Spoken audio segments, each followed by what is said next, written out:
Olá, pessoal! Bom, vamos mergulhar logo de cabeça nisso. Hoje a gente vai destrinchar uma ferramenta financeira que tem gerado muito debate, que é o recurso de pausa estendida dos financiamentos imobiliários da Caixa Econômica Federal.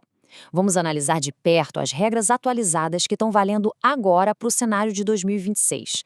A ideia dessa explicação de hoje é deixar tudo bem claro, sem complicação, indo direto ao que realmente interessa. Porque, vamos falar a verdade, a gente sabe que o orçamento de muitas famílias brasileiras costuma operar ali no limite absoluto. Então, quando a situação aperta de verdade e as contas simplesmente não fecham, surge aquela grande dúvida. Será que dá mesmo para apertar o botão de pause na prestação da casa própria sem correr o risco de perder o teto? A resposta curta é sim. Existe uma via legal para buscar esse respiro. Mas como vamos ver agora, os detalhes dessa jogada importam demais. E para organizar a nossa análise, aqui está o roteiro de hoje. Primeiro, entendendo a pausa estendida. Segundo, os requisitos rigorosos de elegibilidade. Terceiro, o verdadeiro impacto financeiro. Quarto, o passo a passo no aplicativo. E quinto, cancelamentos e avisos finais. Vamos começar pelo básico. Ponto 1. Entendendo a pausa estendida. A primeira coisa que a gente precisa colocar na mesa para alinhar as expectativas é que isso não é uma anistia, tá? Não é um perdão mágico da dívida.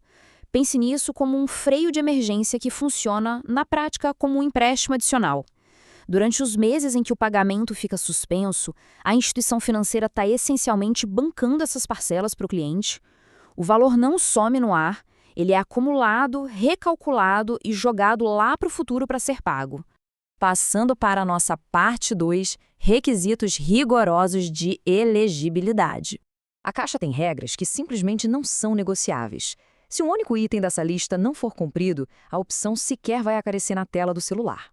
Primeiro, 0 atrasos. Não pode ter nenhuma parcela pendente no contrato no momento da solicitação. Segundo, o contrato precisa ter uma certa maturidade, ou seja, pelo menos 24 parcelas já devem estar pagas na íntegra, sem contar a fase de obras. Terceiro, o tempo de relógio também conta. Tem que ter passado mais de 24 meses desde a assinatura ou da última negociação de pausa. Quarto, a dívida total não pode passar de 80% do valor de avaliação do imóvel. E por último, uma pegadinha clássica. Quem estiver usando o FGTS para abater uma parte da prestação atual também fica de fora. É um sistema rigoroso. Avançando para o nosso número 3, o verdadeiro impacto financeiro. Agora, olha só que interessante essa mudança de postura da instituição. Antigamente, as regras eram super punitivas. 100% do valor exato das parcelas pausadas era jogado direto no saldo devedor. Isso virava uma bola de neve, criando aumentos absurdos na dívida final. Mas, depois de muitas reclamações registradas no Banco Central, a regra do jogo mudou.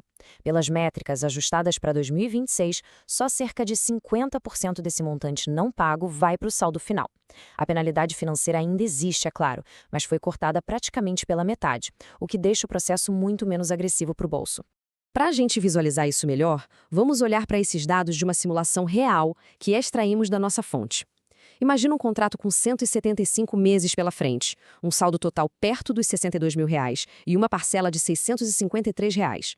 Se a opção for por uma pausa de 7 meses, o prazo do contrato estica exatamente 7 meses, indo para 182. O saldo devedor sobe para quase R$ 64 mil. Mas repara na mágica da parcela mensal. Ela sai de R$ 653 para R$ 656,59. Um aumento de basicamente R$ 3 por mês na rotina da família. E o grande destaque vai para esse número, R$ 2.089. Esse foi o valor total adicionado ao saldo devedor depois de passar 7 meses inteiros sem pagar a prestação nessa simulação. Só para colocar as coisas em perspectiva, se essa mesma situação acontecesse na regra antiga, esse acréscimo bateria facilmente a casa dos R$ 4.500. A diferença é brutal e mostra o quanto essa mudança barateou o custo desse respiro financeiro. Mas calma lá, a gente precisa dar um choque de realidade agora. Não existe almoço grátis. Por mais que as regras estejam mais justas, aqueles juros remuneratórios, os seguros padrão do imóvel e as taxas administrativas continuam rodando em segundo plano. O relógio financeiro não para. Todos esses encargos continuam sendo gerados mês a mês e são incorporados silenciosamente à dívida futura. A pausa tem sim o seu preço. Vamos para a seção 4, o passo a passo no aplicativo. Se todos os critérios forem atendidos, a tecnologia facilita o resto. Tudo acontece ali, pelo celular. Basta fazer login no aplicativo Habitação da Caixa e selecionar o contrato vigente. A partir daí, é só procurar pelo menu Renegociação. E aqui mora o pulo do gato. Deve-se selecionar especificamente pausa estendida. É super importante evitar a opção de pausa calamidade, porque ela tem regras e destinos completamente diferentes, tá? Dando continuidade, o aplicativo vai mostrar as condições. Depois de ler tudo, é só tocar em Entendi. Chega então o momento de escolher quantos meses suspender, o que geralmente varia de 1 a 8 meses, e tocar em Simular. É aí que a mágica da transparência acontece. A tela vai revelar exatamente como o saldo e as parcelas vão ficar no futuro. Estando tudo certo e validado mentalmente, basta marcar a caixinha aceitando os termos e tocar em Confirmar. A dica de ouro é: sempre revisem os números antes de confirmar. E chegando na nossa reta final, seção 5, cancelamento e avisos finais. A vida é dinâmica, não é verdade? Se a situação melhorar de repente e o titular quiser cancelar a pausa, é possível, mas com um aviso gigantesco. O cancelamento só vale daqui para frente.